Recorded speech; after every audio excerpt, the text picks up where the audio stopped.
So last year, 2021, I have discussed 10 things that made no sense in Mario Kart Tour in two parts. The first part in March and the second part in July. This video is almost like this. However, there are some things in Mario Kart Tour that is completely pointless in the game. Which brings this question. What are some things in Mario Kart Tour that is completely pointless? Welcome back to the Observatory, everybody. And in this video, I will be discussing 10 things that are completely pointless in Mario Kart Tour. This list, as always, is in no particular order and covers the main things that are pointless in Mario Kart Tour. If there's one thing that is not pointless in this video, is you guys hitting that subscribe button and turning on the bell so you're notified of all my videos. I mean, like, look at this chart. Only 8.3% of you guys are subscribed, which is not completely pointless after my previous video, 10 things that are unfair in Mario Kart Tour, where I was at only 6.2%. But to me, it is still pointless. So without further ado, here are 10 pointless things in Mario Kart Tour.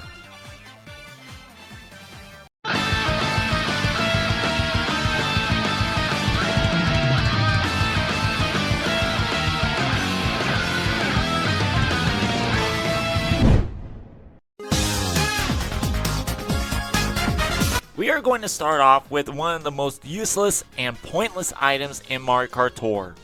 And no, it is not the Tanuki Leaf, as I recently found out that item in the Peach vs. Bowser Tour, it is not completely useless unless you react quickly enough. But I am talking about the bubble. Sure, you gain combo points for using the bubble, but there are some things that made this item pretty pointless. The first thing is, once you use it, the bubble is still in the item slot until the bubble pops. So if you use the bubble and it doesn't pop prior to getting a new set of items, tough luck on trying to get a frenzy. And you can grab coins, and that's it. The second thing is the speed. It is said that the bubble will increase your speed, but to me, the bubble has turtle speed. It is that slow. And the third thing is the protection. The bubble is a one-time protection item, so once it hits an item it's not supposed to hit, the bubble instantly pops. It is said by Nathaniel Bandy, another Mario Kart YouTuber, the bubble is known as a bullet bill but bad, and I have to agree with him.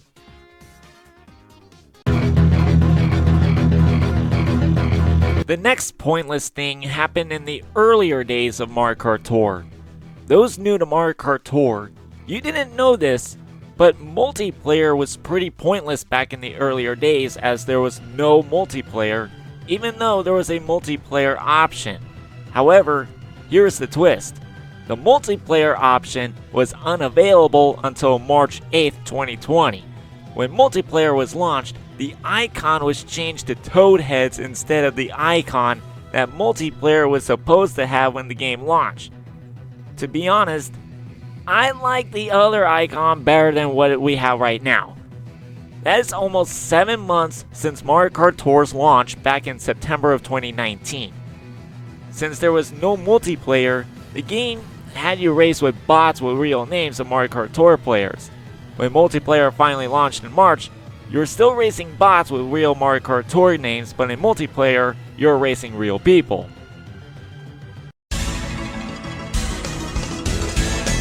The next pointless thing is something that brought me back to 2008 Mario Kart Wii days when I saw this in the settings, which turns out to be another pointless feature in Mario Kart Tour: Gyro Controls. In fact, who plays Mario Kart Tour with Gyro Controls anyway? When using Gyro Controls, you don't activate any mini turbos. In fact, it is worse than smart steering. This isn't Mario Kart Wii back in 2008. In fact, I don't play Mario Kart Wii with Gyro Controls anymore. I now use the Nunchuk/Wiimote. Another reason why Gyro Controls is pointless is the fact that you're constantly tilting your phone/tablet, hence the name Gyro Controls. Because you're constantly tilting your phone/tablet, it can get very hard to see what is in front of you.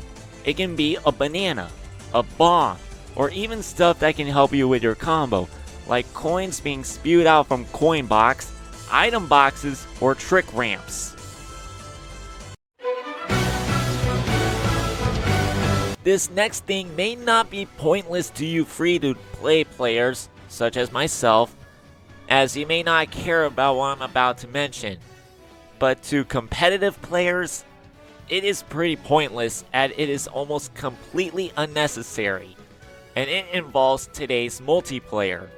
The next pointless thing is scoring in multiplayer. The reason why this is pointless is because the odds of obtaining a new record in a track on multiplayer after racing the track in single player is slim to none.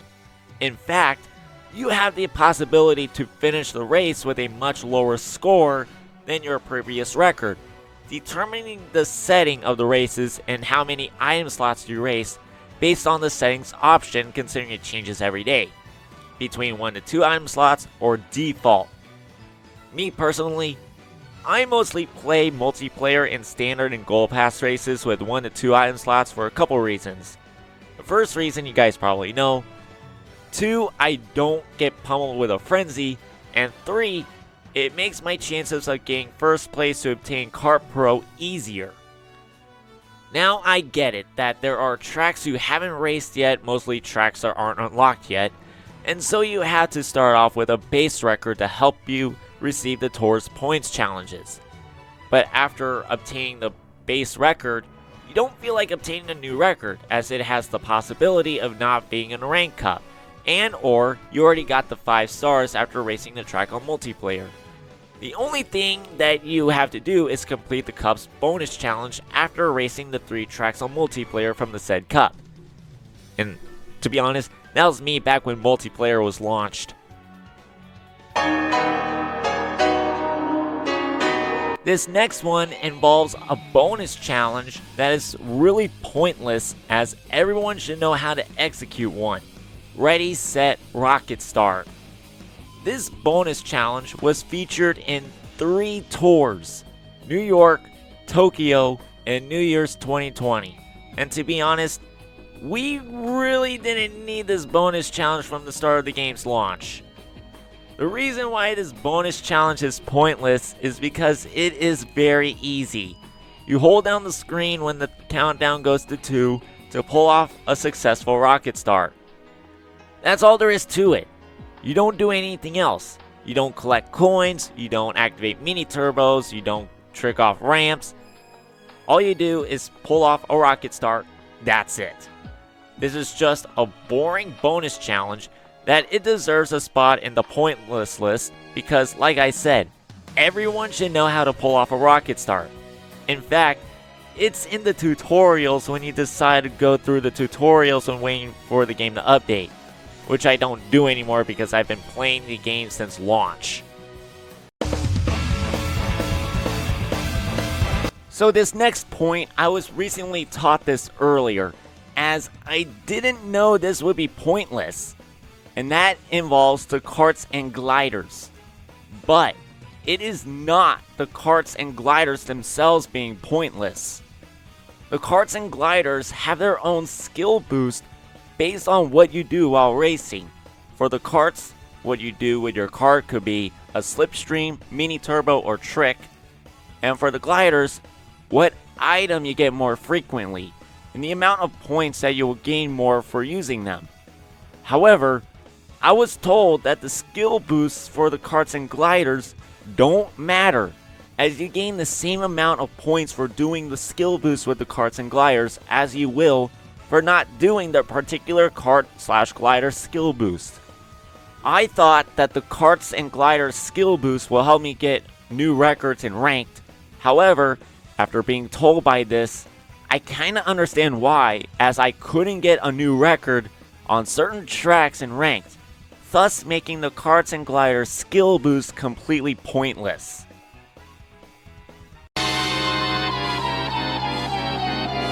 We have had, since this video was launched, 7 team rallies. Some of the team rallies were good, like Wario vs. Waluigi, Mario vs. Peach, and Peach vs. Bowser. However, this next pointless thing involves a team rally where we have that hate relationship way back when the teams were decided. Bowser vs. DK. That tour was completely pointless. There was absolutely nothing in that tour. The only things that were new were reskins of karts and gliders. That was it. No new tracks, no new RT variants, and no new drivers. The tour had Airship Fortress as the main track of the tour. But here's the stitch. Airship Fortress debuted in the Pirate Tour. But that is not all. The RT variant of Airship Fortress didn't debut until the Trick 2021 tour, which was the tour after Bowser vs. DK. That tour was just a waste of time, a waste of a tour, and Bowser blowing out Donkey Kong, that it deserves a spot on this list. The next pointless thing is another situation, just like with the so-called multiplayer option, where a feature was pretty pointless when Mario Kart Tour was in its early stages, and that is the friends list. Today's friends list, you get to send greeting coins to friends, receiving 5 coins from your friends, and racing with your friends in multiplayer from the standard/gold races via invitation, creating friend rooms, or from the 2-player challenges to help collect tokens to help you clear out the token shop, as well as racing with your teammates in team rallies to help increase your chances of winning the team rally by collecting team tokens. However, the friends list in Mario Kart Tour's early stages was pretty pointless. Let me explain. The only things that you do with friends is helping you complete the standard challenges first set and receiving 100 to 600 coins when the rank cup/tour ends. Only if you and your friends score enough points with 50,000 for 100 coins, 80,000 for 300 coins, and 150,000 for 600 coins. Since multiplayer wasn't available when the game launched, and yet we have friends list, that was all there was with the friends list. After seeing this, I was like, why is there a friends list in the first place? There's nothing you can do with your friends. No multiplayer, no sending, receiving greeting coins, nothing. All you do is score a bunch of points to get 100 to 600 coins and helping you complete the first set of the standard challenges, which makes the friends list pretty pointless in Mario Kart Tour's early days.